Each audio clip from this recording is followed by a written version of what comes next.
Welcome along everyone, another Monday live.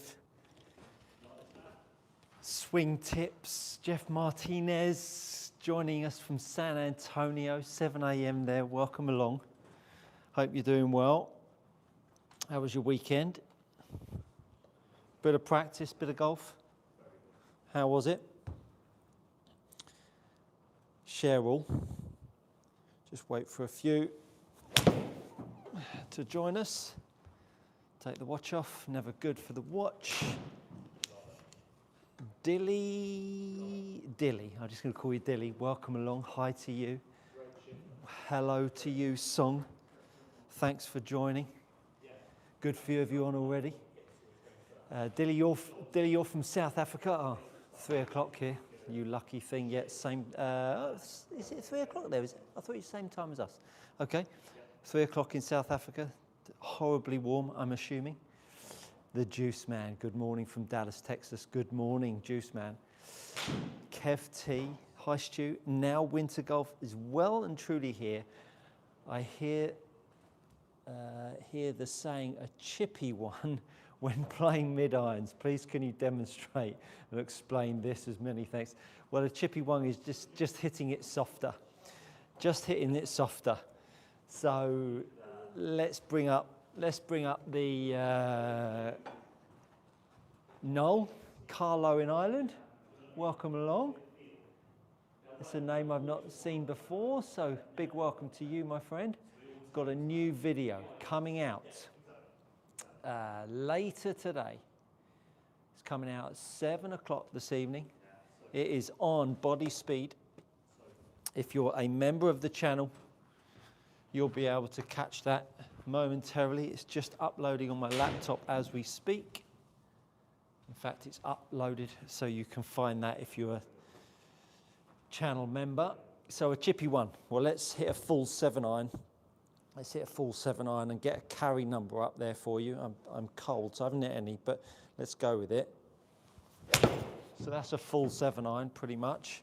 When somebody talks about hitting a chippy one, they talk about the speed. So now I'm going to just hit a little chippy one, so just a little soft one. So that's what people would talk about, a little chippy one. So you can see I've dropped it down 8 miles an hour there. That's what they call a little chippy shot. The way, or the reason why people play that is so that they can swing a bit more within themselves when they maybe have 6 or 7 layers. It brings the spin rate down if you're playing into the wind, of course, so it has less resistance, so the ball has a little bit more speed through the air. Hope that helps for you. Carl Comte, greetings from Strasbourg, France. Welcome along. Got a huge coverage of the world. South Africa, San Antonio, Jeff Martinez. I'm recently having trouble with contact on chips and short pitches. I dig the leading edge and sometimes blade it. I feel like it's set up or release. Please talk about how to get better contact. Great, you're welcome, Kev. Jeff Martinez, what a great question that is. And if you're playing short shots and it's a little bit wet and sodden, it is super easy to get the leading edge moving forwards. Now here's the thing, as golfers, if we lead the shaft forwards, we've been taught and we've been thought that leading the shaft forwards is going to make your angle of attack steeper. What actually happens is that when you lean the shaft forwards, just look at what happens to that path line. So I'm leaning the shaft forwards. Look at what happens to that path line. Look how inside out it gets. And then when it gets more inside out, you also lose your angle of attack, which is why you then start to get people driving the handle. Now you can see that the loft of the golf club has gone over here. Then you flatten your lead wrist. And now you're left with huge amounts of shaft lean and a massive leading edge. So, to create a much better opportunity to get some better chip shots, get hold of some of these wedges.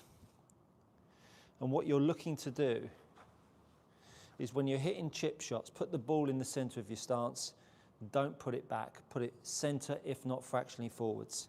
And then what you're looking to do is trying to get your club head to sit above the wedge. So there's your angle of attack. Now can you see how my grip is back? At that point, when I create more angle of attack by the grip going from forwards and towards the target, from forwards and towards the target, it stops taking the path so aggressively inside out and face open. I bring the grip back towards the ball, I move the grip towards me and move the head out. Now you can see how that's going to line the loft up. And when that happens, now all of a sudden I can make the club swing. When it swings at the bottom, I take the leading edge away, but I'm still left with an angle of attack. So I get the club head more over here, I get it to swing down that box, and all of a sudden I'm able to feel more swing at the bottom, which allows the golf club to bottom out with more of a back edge feeling. So the club head is much higher, the club is unloading downwards, but at the bottom you are going to feel way more back edge. And this is where people have said, all you need to do is just line the shaft and the head up at strike. It's got more problems than it's going to solve. So grip underneath you, club head above that wedge. Now you can feel angle of attack. That makes you feel like you can still hit down. But because of the orientation of that club to the handle, you can now get more flight as well as angle of attack. Hitting down absolutely gives the golfer the feeling that they can get at the ball, but it also takes flight away. Grip driven forwards, grip driven outwards makes the angle of attack increase, but makes the path excessively from the inside and massively open. Hope that helps. The juice man, well, maybe Stu, slept in. Okay, fair dues. Nice day.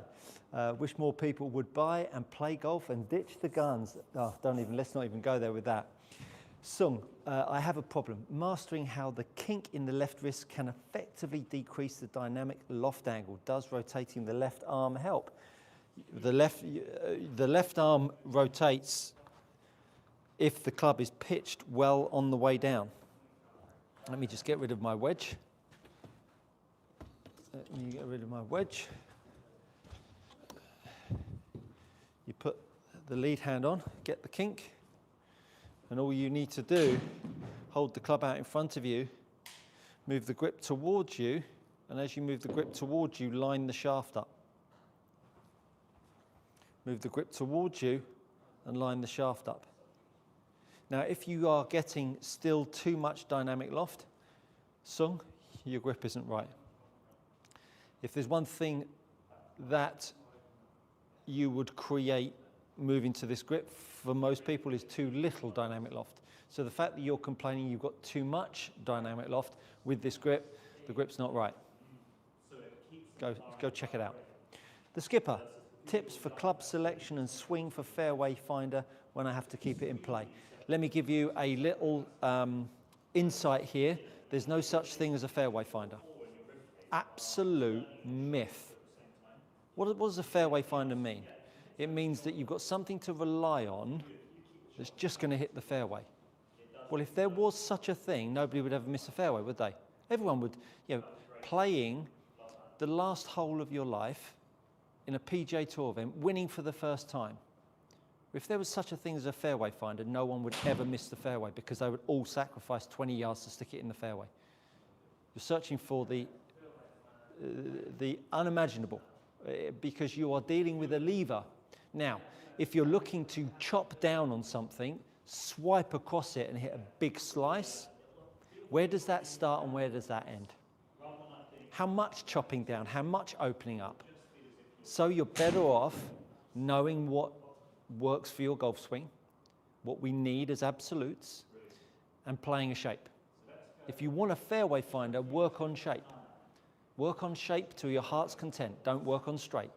And then when you've got a shape in your back pocket, that'll give you the best possible chance. But let me tell you, when you're nervous, you're nervous. And because we've got a free hinge here, that hinge means it needs to have freedom. And ultimately, we all forget the fact that we need nerve as a golfer. You need nerve. That moment where push comes to shove, you back yourself. And that comes from reps, good form and function, understanding, application, good health, all of that stuff. So no such thing as a fairway finder. No such thing.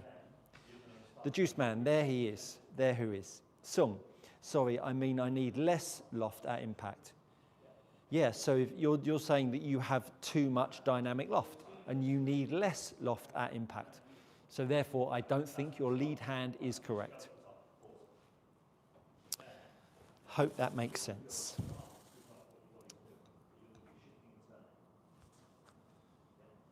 All right, let's get back to hitting some shots. I've got Barney here.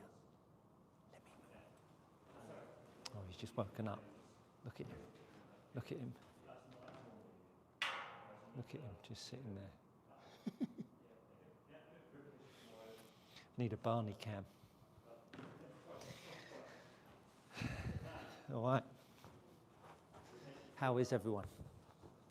Tell me, what's happening? What's happening with your golf? Everyone excited for Christmas? Now I need to have more kink in my lead wrist at the top of my backswing. I watch these lives back, and I watch my drill, and I'm not getting enough kink at the top of my backswing, and that's why my shots are overdrawn.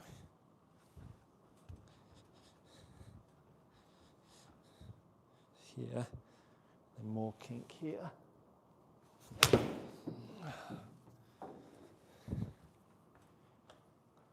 There we go. There we go. Hey, Billy. How are you? How are you? Thanks for joining back up on the channel, by the way. If you haven't joined, it's free to join my WhatsApp community channel. You can find a link to that in the description of this live video. Hit the link, join it. It's just read only. So any news, updates, everything going on the channel, early release videos and all that kind of stuff, you can find it all there. Also got a Facebook page.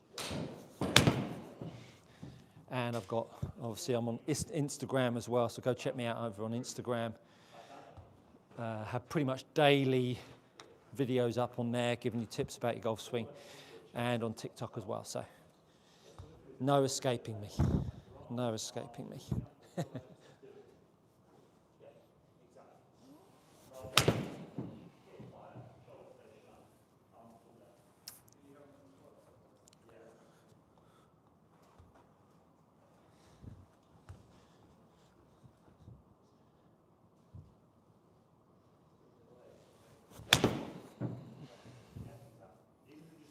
Let's get the broom out. Let's get the broom out. There we go. Carl Kontz, coach, my issue currently is with the driver. Talk to me. I'm not getting enough loft and my balls go low and left. You're left-handed. Well, whether you're left-handed or right-handed, it's neither here nor there. A great drill for you is to take the golf club in your lead hand, lift the club up in front of you, and get used to feeling the club wiping to the left. So you can see how it's wiping to the left, and then put yourself forwards and you'll feel how much kink you need in here. In here. So you lift the club up, lay it to the right. There's the kink. There's the kink there. Wipe the club to the left, lean forwards. There's the kink there. That kink there is where all your loft is going to be coming from. And most golfers have come from this way. Wrist up, turn down, which takes all the loft off. Give that little drill a go. Philip, hi Philip. Hi from Leafy Lanes of Hampshire. Yeah, good old Hampshire, eh? Nice to see you online. The Juice Man, how much does the hand stay palms down versus the forearm rotating open on the backswing? Well, you can change palm orientation independent of forearm rotation. To isolate both, forearm rotation is how much the club moves to the right of the grip. That's forearm rotation. How much kink you have is changing the loft in the golf club. So they're independent of each other.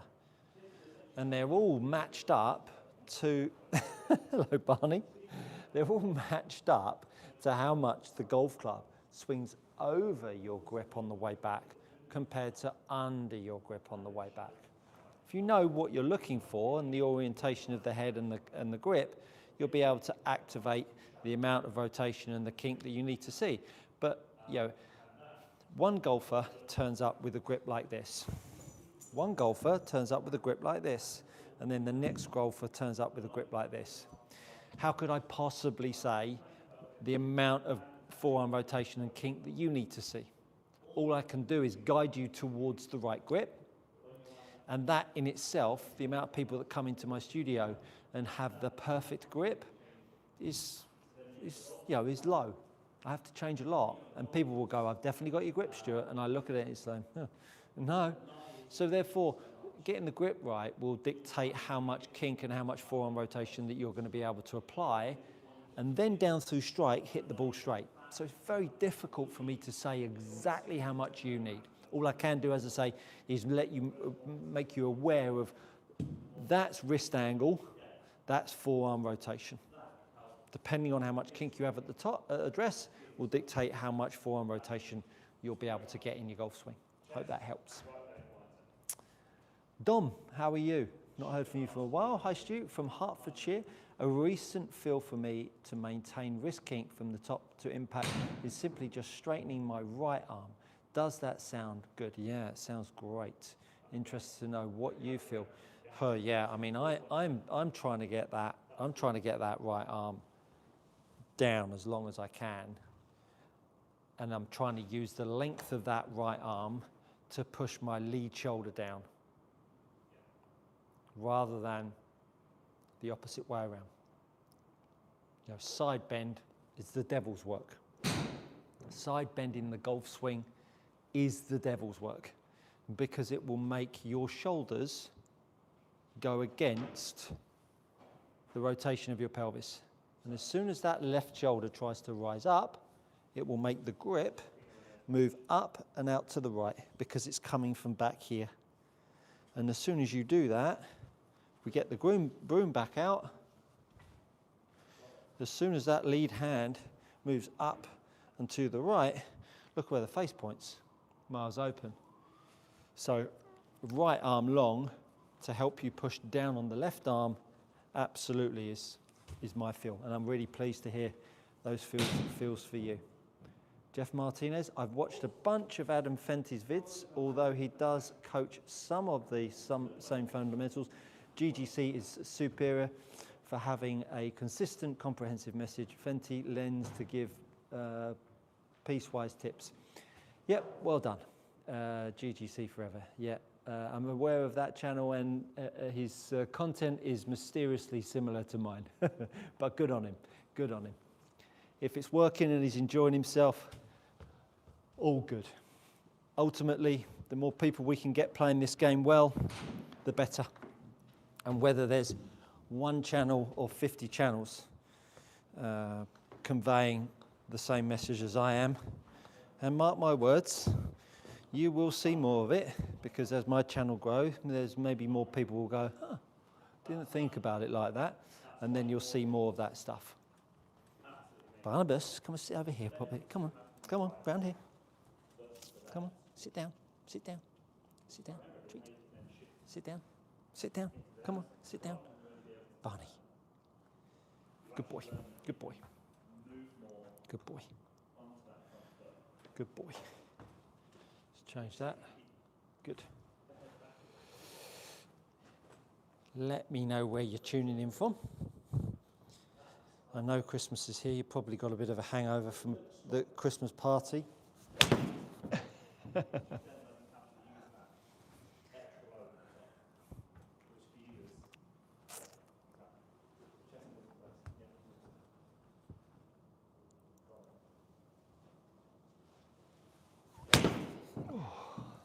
Very good. Nicholas, how are you? Welcome along. Hip rotation versus hip bump. I'm now getting some hip rotation. It seems that my old habit was a hip bump to the left. Thoughts? Yeah, hip bump to the left is if you're pulling the golf club from the right-hand side of your body, to the left-hand side of the body, it would be impossible for you to not have some sort of hip bump across. And the more that right foot tries to push that hip bump across, the more it will make your right shoulder sit down, and the more it will drive the golf club up and to the right. The more we get that pull trading off the push, the more it will make your right side high through strike, and the more it will make your grip go left as the club head goes right. So look how that grip is going left and that club head is going right, as opposed to club head going left and the grip going right. Hip bump, again, the more you bump your hips across, the more you'll elevate your left hip, and the more you'll drop your right hip, and the more you'll lift your handle, and the more you'll kick the club head back. The more you'll kick your club head back. And then you're left with a path and a face that successively from the in, and the way the instruction has gone is about stronger hook grips and more bowing of the left wrist.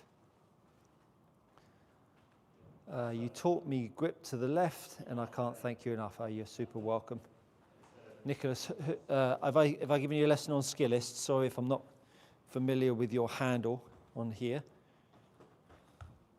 If you haven't checked me out on Skillist, you can do remote coaching. Link to my profile. Just go on Skillist and seek out Stuart Cartwright, and you can find my profile on there where you can get anything from a video analysis or analysis of your swing, full lesson, subscription model, anything you like, all on there. Ebo, quadruple 01. Hi Stuart, love your vids. Well, that's really appreciate it. Hate my low point control. I've watched your vids on low point. I'm still confused. If I rotate hard, will that move low point further forwards? Well, think about what you're just saying there. If you rotate hard, so rotating hard, if that were possible, rotating hard would keep low point in the same spot, would it not? What moves low point forwards is the right shoulder. The right shoulder gives the right arm, the trail arm, the opportunity to move low point over here, pushing down. If I just rotate, I will leave my arm behind. If I pull, I have more chance to move the grip more forwards. Ultimately, moving low point further forwards in the golf swing will create more angle of attack. Now, depending on how you create that angle of attack, if when you move your low point further forwards in your golf swing, your ball goes more and more offline, you need to look elsewhere for the error. So you're trying to move low point forwards probably because you're hitting it fat. And you're probably hitting it fat because you're unloading the golf club back here. And if you're unloading the golf club back here, you need to work out why you're trying to unload it back there. And normally it's because the face is open. Now, is it because the face is open because your grip's weak? Is it the face is open because the grip goes high and to the right? Is it because you've got the club shaft across the line at the top? There are 3 top of the pile reasons why a face is open and why a golfer would cast the golf club back there. Seek out one of those before worrying about where your low point is. That would be my advice to you. Hope that helps. Nicholas, no, I have not tried to get one, but I will take a look into it. Thanks. So you're super welcome. So you've just got your grip stronger just through my videos. And if that's the case and it's worked, love it. Nicholas Ray, could you give some tips on gaining club speed, maybe by showing where I should be accelerating in the swing? I think my accelerating is too early in the downswing. Thank you. So to accelerate the golf club, we need the moment that the club swings around to stall. That's the first thing.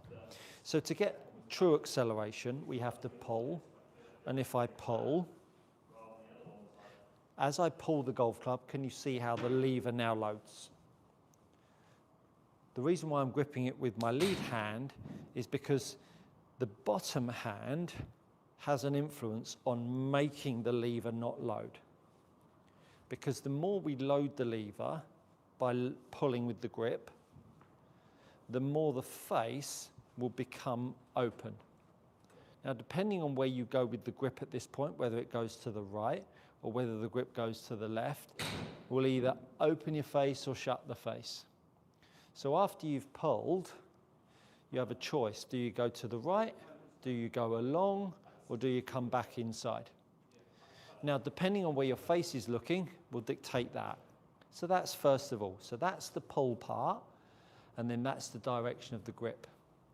Now, if you're now looking to make that golf club unload, when it unloads, it needs to unload in the right point.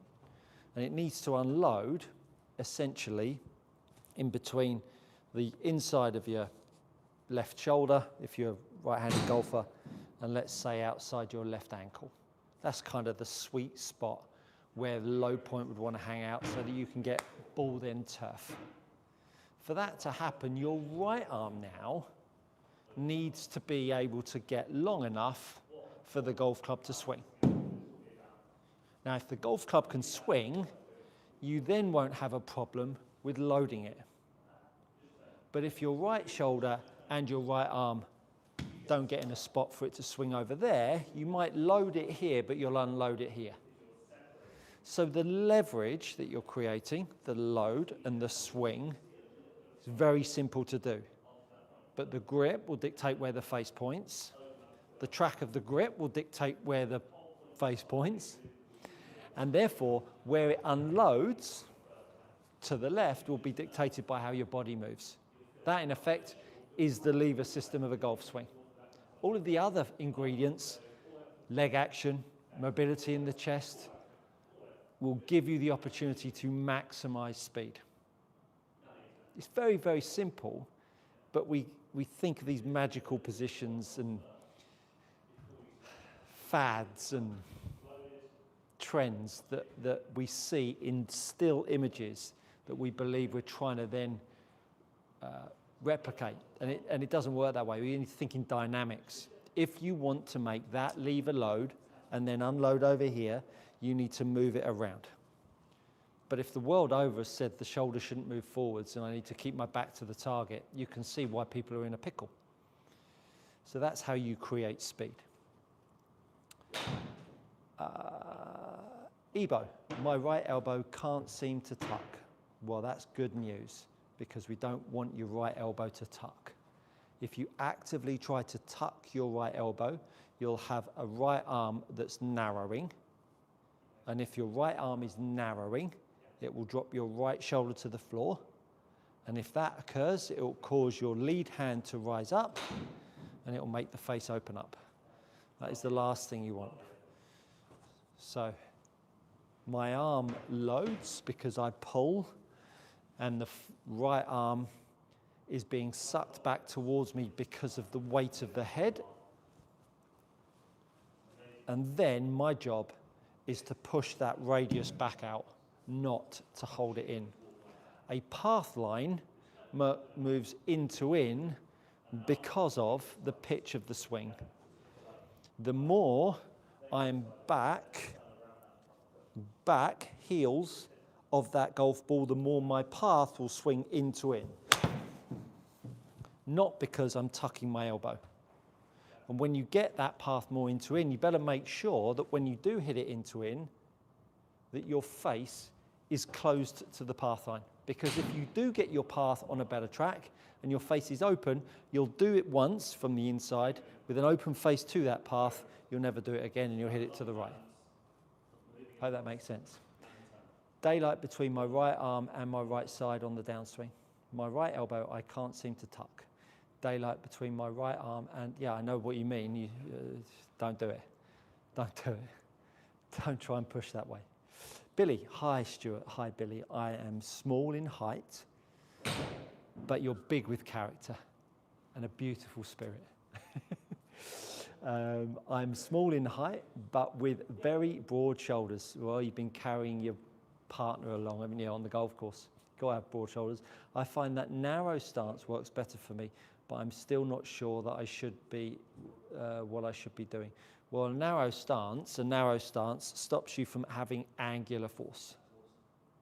Good way to think about it is if someone jumps straight up in the air, if they were to jump straight up in the air, and then you walked up to the side of them and you pushed them, you'd be able to push them over, wouldn't you? So they're in the air, they've jumped up vertically, you could come along and push them. Well, that's the same thing with your legs. So as you pull on the golf club, if your feet are narrow, you lose that angular force that you can see that my club shaft gives me compared to that vertical force.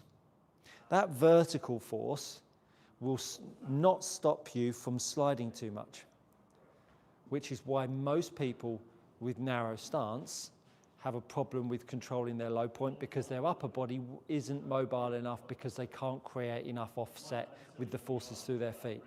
So if you have your feet outside the widths of your shoulders, you can see the vertical force would be more angular. If they're too much underneath, you can see the force would be too vertical, no angular at all. So go steady with being too narrow. Should be the outsides of your shoulders. Hopefully that gives you some insight. Gary, hi Stuart, hi Gary, nice to hear from you. I recently found your channel and I think you're actually onto something. Happy Monday, Stu. Yeah. You are one of the most loyal supporters of my channel ever, Gary. Ever. And I appreciate you. Gary makes me chuckle every time I read something that he posts up. Love it.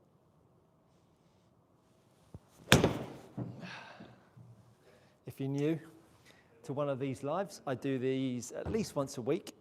Mondays is a fairly regular spot at around 1 o'clock. And I tend to do one later on in the week. You can hook up on my WhatsApp chat community channel, read only, loads of insight on there. You can find the link to that in the description of this video. I keep on wanting to get the broom out. Every time I do, I get asked the question. I want to do some broom swinging, bit of broom swinging.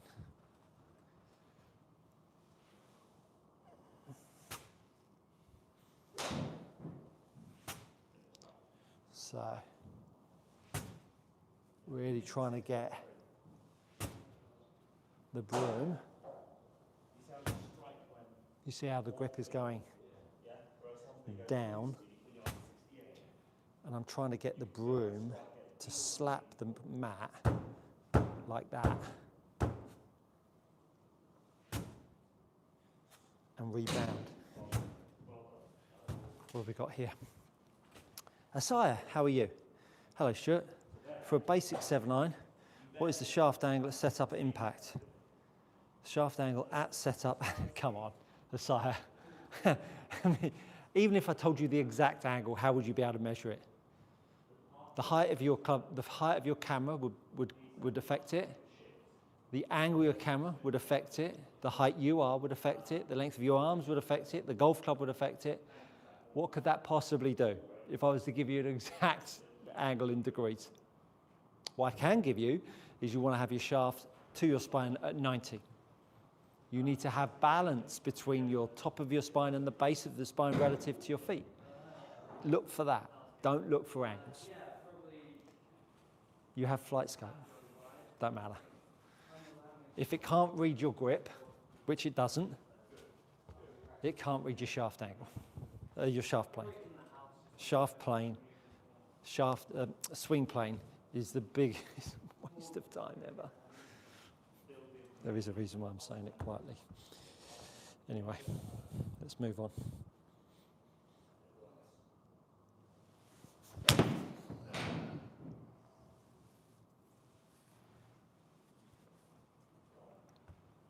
You're welcome, Messiah. You're welcome. No offense meant, of course, just sharing.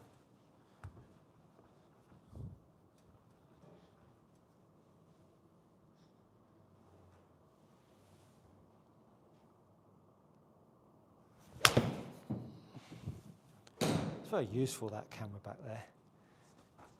Allows me to check where I am with the blade.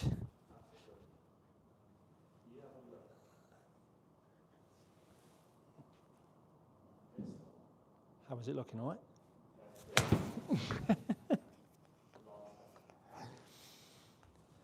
That was poor. That was a poor demonstration. Let's do that again. There we go. That's more like it.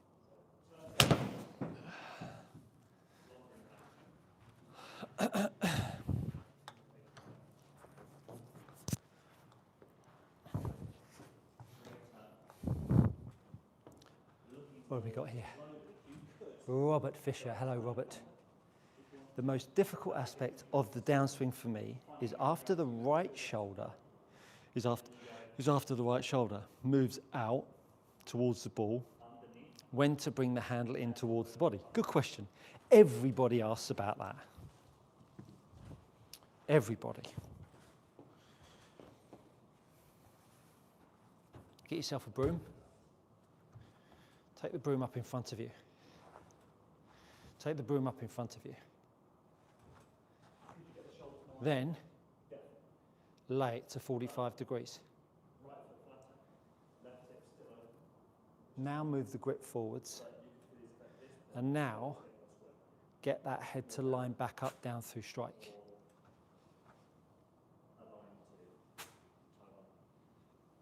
Sensing the grip to move towards you is the hardest thing for a golfer, because everybody's thought about swinging inside out. Because the grip has wanted to go low to high. And what I'm asking you to do is to go high to low. And that's why it's so difficult for golfers to feel it. But if you've got yourself a broom, lifted it up, laid it at 45 degrees or more, and now learn how to line that face back up, you would start to really sense how the pressure on the grip goes down underneath you. And the reality is, the grip's not going a million miles out here and then down and then in. It's just where the force is being pushed, and pushing the force this way to offset the club head moving backwards. If the club head is moving over there, I need to oppose it. If the club head moves back over there and my grip moves back over there, I'm in real trouble. So when people say there's no grip going forwards, I don't know what they're talking about. Absolute nonsense. So the club head moves back that way, grip moves forwards. Grip moves forwards. And then it moves back inside. It's very, very simple. It's just leverage and mechanics. No, I love how honest and straightforward your teaching is. Super. Stops me from working on things that don't matter. Yes. It's too easy to work on stuff that doesn't matter. John Carr. Hey, John. Hi, Stu. John from Illinois here. Welcome along.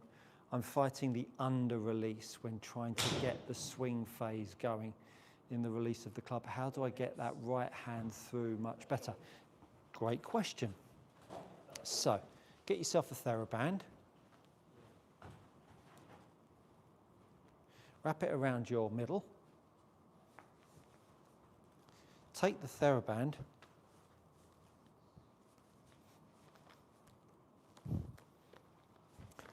Take the TheraBand, so I've now wrapped it around a loop, and then grab it with the last 3 fingers. Grab it with the last 3 fingers. And what we're going to do is make some swings. Make some swings where you pull on that TheraBand down. So I've got that left shoulder loaded. And then I'm just going to go halfway back and halfway through. And now all of a sudden,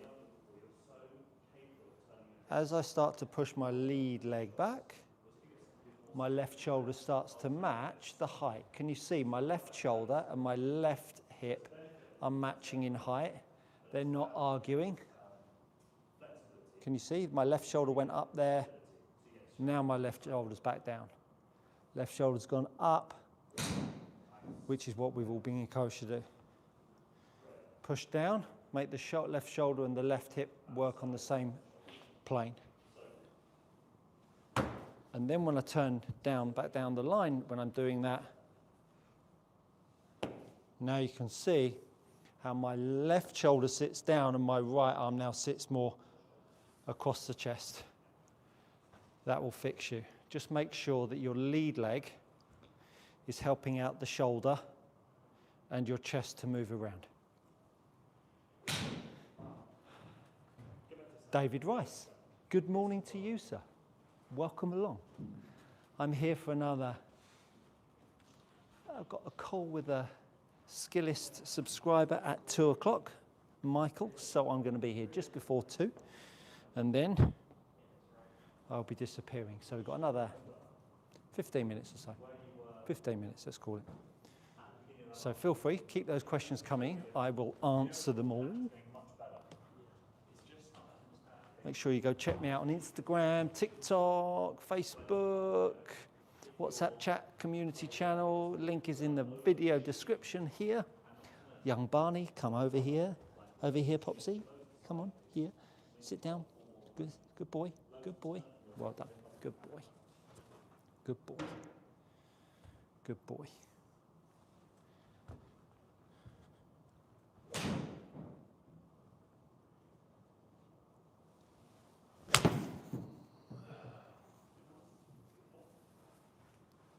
There you go, all the zeros.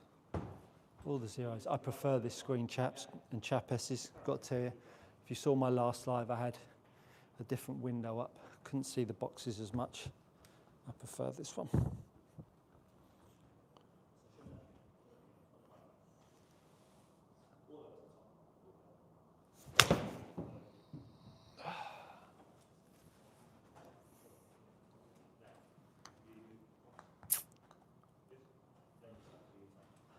Sire, I'm having access to simulators 3 to 4 hours a week. Fantastic news. For 20 weeks. This winter, what is a good plan to work on all aspects of your game? I want to make the best use of just master this box here, Sire, the face to path. Just master that. Take all of the other boxes down and just get face to path up. That's all you need. If you manage your face to path, your path line, your angle of attack, all based on all of my work and my coaching, all of the other data points will lock itself in, without doubt. That's all I'm interested in. Every time you feel a shot, the only thing you never feel the path. So the amount of golfers that stand on my mat that say, oh, came over the top of that, ball went left and hooked, and the amount of times that they look up and see the path line from the inside, all they actually felt was the face relative to the target, and then the bend they felt, which is the face to the path. So what golfers are feeling more than anything is the face to path value. So keep the face to path value box up. Do 2 sessions. At the start of the session, take 2 or 3 shots and just look at your data points. Then take away all of the boxes and just have your face to path up. Have 2 practice sessions with just the face to path box up, managing that. And then at the end of the second session, bring the other boxes up and take a look at your boxes then. And then tell me how much better they are. Would love to hear. That would be the way forwards.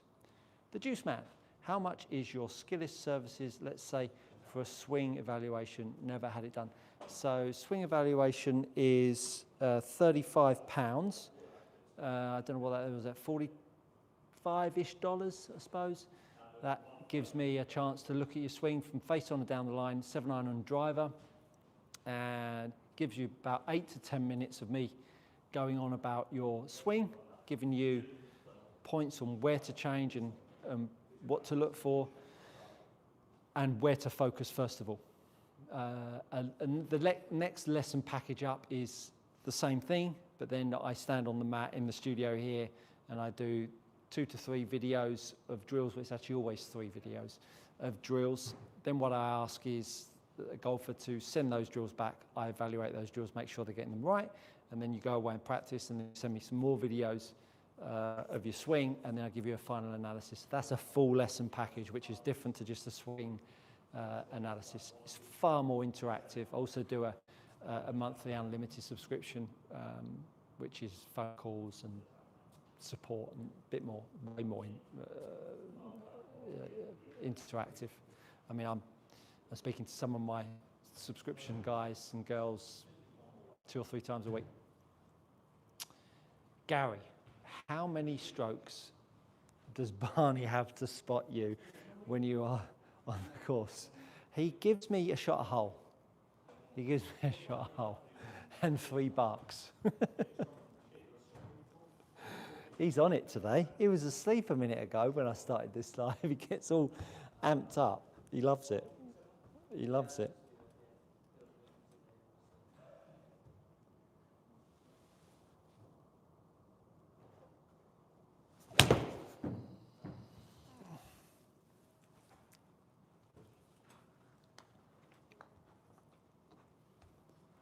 We got there.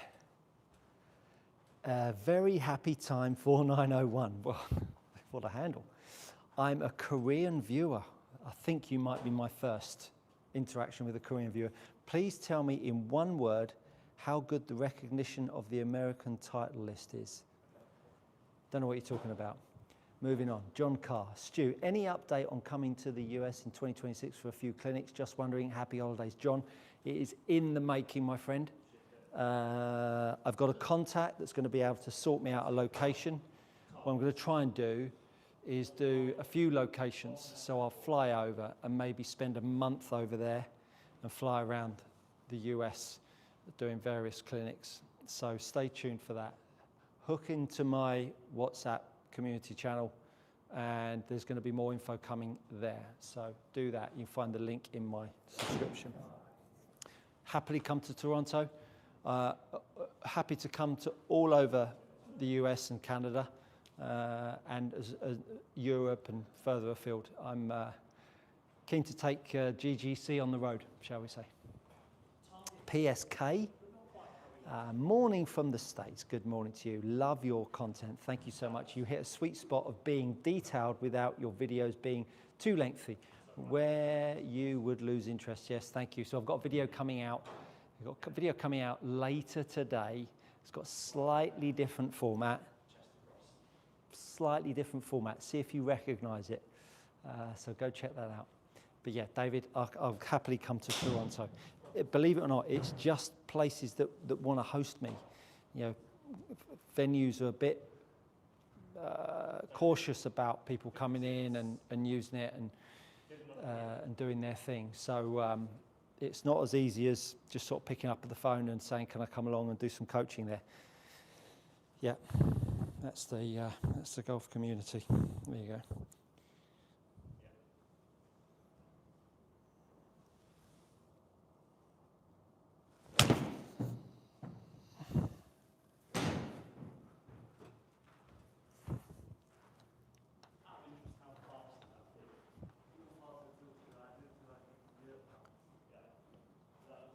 If you are tuning in, double tap the screen. It'll be here for another 5 minutes or so.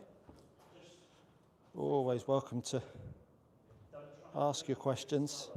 And if you're watching on catch up, hope you've enjoyed it. It's always so much fun. Never know what questions I'm going to get. And I think that's what's so enjoyable about it. What are you hitting? I'm hitting an 8-iron. I'm hitting an 8-iron.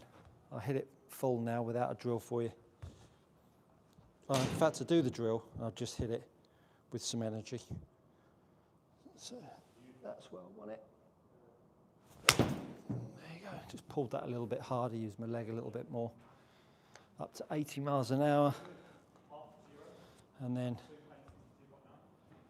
without a drill.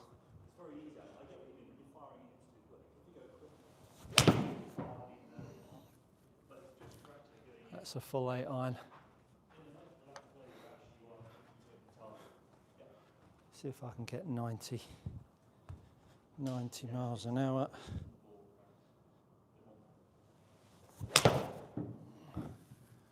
Just make sure you all believe me, of course.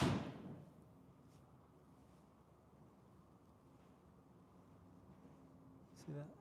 Yeah, 8-iron. Yeah.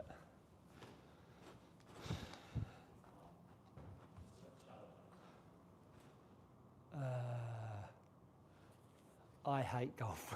Why do you hate golf? Why do you hate golf?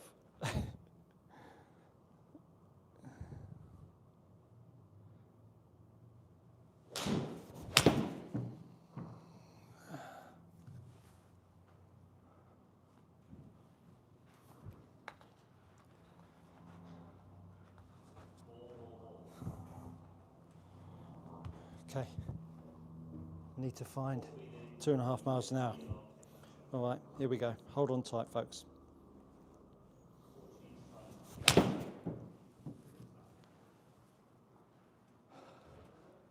.89.3. Now I need to find 0.7. Bored of being shit at it. Well, not the case anymore. I can help you, I promise you. Just come and get a swing analysis on Skillist. Let me point you in the right direction, I promise you. It'll be the best $40 you've ever spent. I promise you.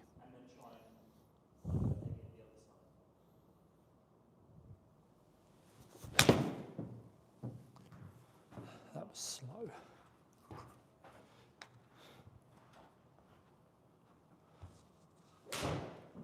Gerald, you were working on top of backswing kink. How much more are you trying to get?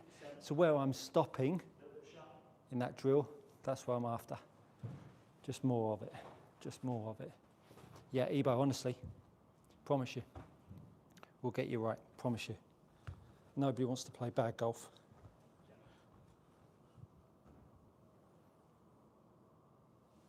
That's what I'm after, Ebo.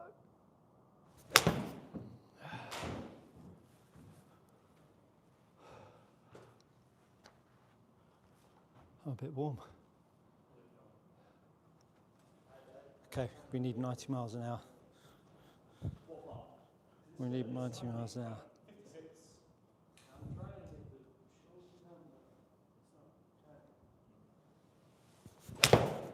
Oh, that might be it. Come on. Ah. Ah.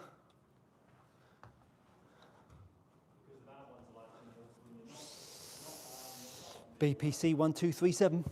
Recently realised that my left foot pressure is too late, almost can't be too soon. Now you're talking my language, my friend. Club back, step in, club back, step in, pull, pull, and push. Easy. That's why going to the top here, you should be able to create almost as much speed. Loaded, pull.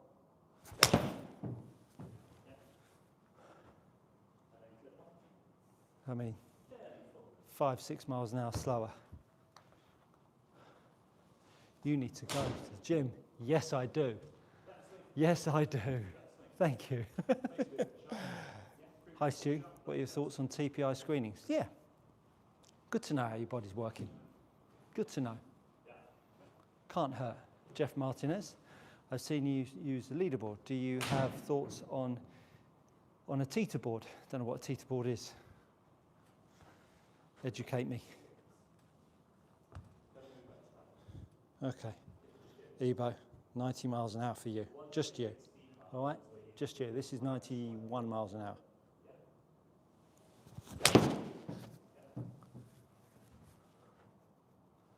$92. Is that better for you?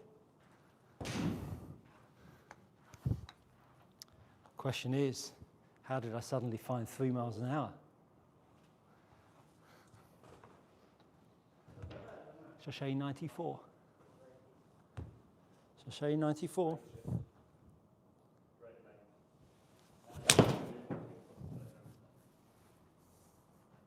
91.